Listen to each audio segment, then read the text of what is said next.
Sir ಮೊನ್ನೆ G T mall ಪ್ರಕರಣ ಎಷ್ಟು ನೋವಾಯಿತು ನಿಮಗೆ? ಬಿಕಾಸ್ ರೈತನನ್ನು ಒಳಗಡೆ ಬಿಡೋದಿಲ್ಲ, ಅವನು ಡ್ರೆಸ್ಸಿಂಗ್ ನೋಡಿ ಇವರು ಅವನನ್ನು ಒಳಗಡೆ ಬಿಡೋದಿಲ್ಲ ಅಂತಂದರೆ ರೈತ ಯಾಕೆ ಹಂಗಿದ್ದಾರೆ ಅಂತ ಫಸ್ಟು ಆಲೋಚನೆ ಮಾಡಬೇಕು. ರೈತ ದುಡ್ದಿದ್ದೆಲ್ಲವನ್ನೂ ತನ್ನ ಕುಟುಂಬಕ್ಕೆ ಕೊಡುವಂಥದ್ದು, ತನಗಾಗಿ ಏನು ಇಟ್ಕೊಳ್ಳೋದಿಲ್ಲ. ಅದಕ್ಕೆ ಆ ರೀತಿ ಅಂದರೆ ವ್ಯವಸಾಯ ಮಾಡಿದ್ರೆ ಬಟ್ಟೆ ಗಲೀಜಾಗದೇ ಇರುತ್ತೆ ಸರ್.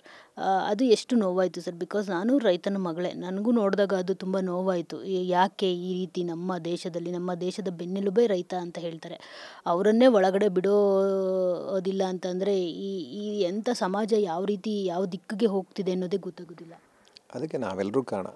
ಬರೀ ನಾವು ನೋವಾಯಿತು ಅಂತ ಅದನ್ನು ಭಾವುಕವಾಗಿ ತಗೊಂಡು ಅದನ್ನು ಅಲ್ಲಿಗೆ ಮುಗಿಸಿದ್ರೆ ಸಾಧ್ಯ ಇಲ್ಲ.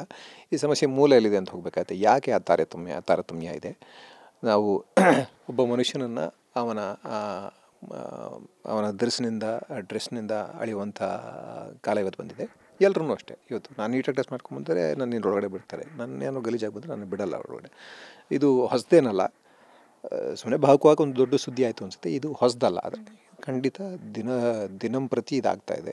ಪಂಚೆ ಉಡ್ಕೊಂಡು ಬಂದರು ಅಂತ ಹೇಳ್ಬಿಟ್ಟು ಅವ್ರನ್ನ ಬಿಡದೆ ಅದೇ ಇದನ್ನು ನಾವು ಇಷ್ಟೊಂದೆಲ್ಲ ಮಾತಾಡ್ತಾ ಇದ್ದೀವಲ್ಲ, ಅದೇ ಡೆಲ್ಲಿ ಬಾರ್ಡ್ರಲ್ಲಿ ರೈತರು ಕೂತ್ಕೊಂಡ್ರು, ಗುಂಡು ಹೊಡೆದ್ರು ಅವ್ರ ಮೇಲೆ ಅಶ್ರುವಾಯು ಸಿಡಿಸಿದ್ರು, ಡ್ರೋನೆಲ್ಲ ಹೊಡೆದ್ರು. ಅವರು ಒಳಗಡೆ ಡೆಲ್ಲಿ ಒಳಗಡೆ ಬರೆದಿರೋ ಏನಿಲ್ಲ, ಅವರು ಪ್ರೊಟೆಸ್ಟ್ ಮಾಡೋಕ್ಕಷ್ಟೇ ಬರ್ತಾಯಿದ್ರು. ಅವ್ರ ದನಿ ಕೇಳುವಂಥ, ಅವ್ರ ದನಿ ಎತ್ತುವಂಥ ಹಕ್ಕು, ಎಲ್ಲ ಹಕ್ಕು ಅವ್ರಿಗಿದೆ.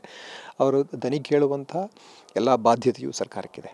ಹಾಗಿದ್ದು ಸಹ ಅವ್ರಿಗೆ ಮಾಧ್ಯಮಗಳೆಲ್ಲ ಸೇರಿಕೊಂಡು ದೇಶದ್ರೋಹಿ ಪಟ್ಟ ಕಟ್ಟಿದ್ರು. ಇವರೆಲ್ಲ ದೇಶದ್ರೋಹಿಗಳು, ಅಲ್ಲಿ ಕುಡಿದ್ರು, ಅಲ್ಲಿ ಏನೋ ಮಾಡ್ತಾರೋ ಗನ್ ತಗೊಂಡ್ರು, ಇವರೆಲ್ಲ ಟ್ರ್ಯಾಕ್ಟ್ರಲ್ಲಿ ಬರ್ತಾಯಿದ್ದಾರೆ, ಅವ್ರ ಕಾರಲ್ಲಿ ಬರ್ತಾಯಿದ್ದಾರೆ, ಇವರೆಲ್ಲ ರೈತರ ಏನೇನೋ ಎಲ್ಲವನ್ನೂ ಮಾಡಿದ್ರು. ಅದೆಲ್ಲವೂ ರೈತರಿಗೆ ಮಾಡಿದ ಅವಮಾನವೇ. ಅದೊಂದು ಕಡೆ ಆದರೆ, ಅದು ರಾಜಕಾರಣಿಗಳು ಮಾಡ್ತಾ ಇರೋ ಅವಮಾನ ಒಂದು ಕಡೆ ಆದರೆ, ಇಲ್ಲಿ ಒಂದು ಬಂಡವಾಳಶಾಹಿ, ಅವನ ಸ್ವಂತ ಜಾಗ, ಅಲ್ಲಿ ಯಾರು ಬರಬೇಕು ಬರಬಾರ್ದು ಅವನೇ ನಿರ್ಧರಿಸಲಿ, ಅದು ಬಿಟ್ಟು ಹಾಕಿ. ಜೊತೆಗೆ ಅದು ಆ ಸಮಸ್ಯೆ ಒಂದು ಟಿಪ್ ಆಫ್ ದ ಐಸ್ಬರ್ಗ್ ಅಷ್ಟೇ ಅದು. ಈಗ ಭಿಕ್ಷುಕರನ್ನ ಒಳಗಡೆ ಬಿಡ್ತೀವ ನಾವು, ಇಲ್ಲ ಬಿಡಲ್ಲ. ಅದನ್ನ ಹೇಳ್ತಾ ಇದ್ದೆ ಆವಾಗಲೇ. ಭಿಕ್ಷುಕರು ಬಟ್ಟೆ ಸರಿಗೆ ಹಾಕೊಂಡಿರಲ್ಲ, ದುಡ್ಡಿರಲ್ಲ. ರೈತರು ಭಿಕ್ಷುಕರಲ್ಲ ಅಂತ ನೀವು ಹೇಳ್ತಿದ್ದಂಗೆ ಭಿಕ್ಷುಕರಿಗೂ ಅವಮಾನ ಮಾಡ್ತಾಯಿದ್ದೀರಾ. ಭಿಕ್ಷುಕರು ಮನುಷ್ಯರೇ, ರೈತರು ಮನುಷ್ಯರೇ, ನಾನು ಮನುಷ್ಯನೇ, ನೀವು ಮನುಷ್ಯರೇ. ಸೊ ಎಲ್ಲರನ್ನೂ ಸಮಾನವಾಗಿ ನೋಡೋದ್ರಲ್ಲಿ ನಾವು ಸೋಲ್ತಾ ಇದ್ದೀವಿ ಅಂತ ನಾನು ಹೇಳ್ತಾ ಇದ್ದೀನಿ. ಯಾಕೆ ಹೇಳ್ತಾ ಇದ್ದೀನಿ? ಭಿಕ್ಷುಕರಿಗೆ ಹೋಲಿಸ್ಬಿಟ್ರೆ ಅವಮಾನ ಅಲ್ಲ ಅದು. ಯಾಕೆ ಭಿಕ್ಷುಕ ಆಗಿರೋದು ನಮ್ಮಿಂದ, ನಾವು ಸಂಪನ್ಮೂಲಗಳನ್ನು ಎಲ್ಲೋ ನಮ್ಮ ಕೈಯಲ್ಲಿ ಹಿಡ್ಕೊಂಡಿರೋದ್ರಿಂದ ಭಿಕ್ಷುಕ ಆಗಿದ್ದಾನೆ. ಒಬ್ಬ ಮನುಷ್ಯನಾಗಿ ಒಂದು ಸ್ವಸ್ಥ ಸಮಾಜವಾಗಿ, ಇದು ಜಂಗಲ್ ರೂಲ್ ಆಗಿದ್ದರೆ ಪರವಾಗಿಲ್ಲ. ಯಾರಿಗೆ ತಾಕತ್ತಿದೆಯೋ, ಯಾರಿಗೆ ಶಕ್ತಿ ಇದೆಯೋ ಅವನಿಗೆ ಹೆಚ್ಚು ಸಿಗಬೇಕು, ಅವನಿಗೆ ಎಲ್ಲ ಸಿಗುತ್ತೆ. ವೀಕ್ ಆಗಿರೋ ಪ್ರಾಣಿಗಳು ಸತ್ತು ಹೋಗ್ತವೆ. ಅದು ಅರಣ್ಯದ ಒಂದು ನಿಯಮ. ನಾವು ಅರಣ್ಯ ನಿಯಮ ಪಾಲಿಸುವಂತಾಗಿದ್ದರೆ ಓಕೆ, ಇಲ್ಲ ಪರವಾಗಿಲ್ಲ. ಆದರೆ ಇದೊಂದು ಪ್ರಜಾಪ್ರಭುತ್ವ, ಒಂದು ಸ್ವಸ್ಥ ಸಮಾಜ ಅಂತ ಹೇಳ್ತೀವಿ ನಾವು. ಒಂದು ಪ್ರಜ್ಞೆ ಇರುವಂಥ ಪ್ರಜ್ಞಾವಂತ ಸಮಾಜ ಅಂತ ಹೇಳ್ಕೊತೀವಿ. ಮುಂದುವರೆದ ಜೀವಿಗಳು ನಾವು, ಎವಾಲ್ವ್ಡ್ ಹ್ಯೂಮನ್ ಬೀಯಿಂಗ್ಸ್ ಅಂತ ಹೇಳ್ಕೊತೀವಿ. ನಾವು ಇಷ್ಟೆಲ್ಲ ಎವಾಲ್ವ್ ಆಗಿದ್ರೆ ಯಾಕೆ ಮನುಷ್ಯನ ಮಧ್ಯೆ ತಾರತಮ್ಯ ಹುಟ್ಟಿಸ್ತಾ ಇದ್ವಿ? ಸೊ ಈ ತಾರತಮ್ಯ ಮನುಷ್ಯರ ಒಳಗಡೆ ಇದೆ. ಈ ವಯಲೆನ್ಸ್ ಇದೆಯಲ್ಲ, ಅದು ವಯಲೆನ್ಸ್ ಅಲ್ಲ, ಅದು ಮನುಷ್ಯನ ಒಳಗಡೆ. ನಾವು ಅಲ್ಲಿ ಮೂಲಭೂತವಾಗಿ ನಮ್ಮನ್ನು ನಾವು ಪ್ರಶ್ನೆ ಮಾಡ್ಕೋಬೇಕಾಗತ್ತೆ. ನಾವು ಎಲ್ಲರನ್ನೂ ಒಂದೇ ಸಮ ನೋಡುವಂಥ ಒಂದು ಮನಸ್ಥಿತಿಗೆ ಯಾವತ್ತು ಬರ್ತೀವಿ ಅಂತ. ಸೊ ಆವತ್ತಷ್ಟೇ ಇವೆಲ್ಲವೂ ಹೋಗುತ್ತೆ ಅನಿಸುತ್ತೆ. ಎಲ್ಲರನ್ನೂ ಈಕ್ವಲಾಗಿ ನೋಡಬೇಕು ನಾವು. ರೈತನಾಗಲಿ, ಭಿಕ್ಷುಕನಾಗಲಿ, ಒಬ್ಬ ಮನುಷ್ಯನೇ. ಒಂದು ಪ್ರಾಣಿಯನ್ನು ಅಷ್ಟೇ ಗೌರವದಿಂದ ನೋಡಬೇಕು. ಹಾಗಾಗಿ ನಾನು ಸಹಜ ಕೃಷಿಯಲ್ಲಿ ಎಲ್ಲದಕ್ಕೂ ಉತ್ತರ ಇದೆ ಅಂತ ಏನಕ್ಕೆ ಅಂತೀನಿ ಅಂದರೆ, ಅಲ್ಲಿ ಹೋದಾಗ ನಿಮಗೆ ಕುವೆಂಪು ಯಾವಾಗಲೇ ಹೇಳಿದರು, 50 ವರ್ಷದಿಂದ ಹೇಳಿದ್ರು, ಇವತ್ತು ಅದು ಮುಖ್ಯ. ಪ್ರಸ್ತುತ ಏನಕ್ಕೆ ಅಂದರೆ ಅವ್ರು ಹೇಳಿದರು, ಇಲ್ಲಿ ಯಾರೂ ಮುಖ್ಯರಲ್ಲ ಅಂತ.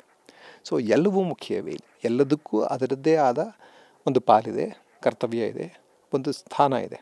ಅದನ್ನು ಗೌರವಿಸ್ಬೇಕು ನಾವಷ್ಟೇ. ಸೊ ಇಲ್ಲಿ ಎಲ್ಲ ಕ್ರಿಮಿಕೀಟಗಳನ್ನು, ಮನುಷ್ಯರನ್ನು, ಎಲ್ಲವನ್ನೂ ಸಮಾನವಾಗಿ ನೋಡುವಂಥ, ಎಲ್ಲವನ್ನೂ ಗೌರವದಿಂದ ನೋಡುವಂಥ ಒಂದು ಮನಸ್ಥಿತಿಗೆ ನಾವು ಜನಗಳನ್ನ ತೊಗೊಂಬರಬೇಕಾಗಿದೆ. ಸೊ ಅದು ಕಲೆಕ್ಟಿವ್ ಎಫರ್ಟೇ ಆಗಬೇಕಾಗತ್ತೆ ಅನಿಸುತ್ತೆ. ಅದಕ್ಕೆ ಎಲ್ಲರ ಪಾತ್ರನೂ ಮುಖ್ಯ. ನಾವು ಜನಗಳಾಗಿ ನಾವು ಅದನ್ನು ನಮ್ಮೊಳಗಡೆ ರೂಢಿಸ್ಕೋಬೇಕು, ನಾವು ನಮ್ಮ ಮಕ್ಕಳಿಗೆ ಹೇಳ್ಕೊಡ್ಬೇಕು.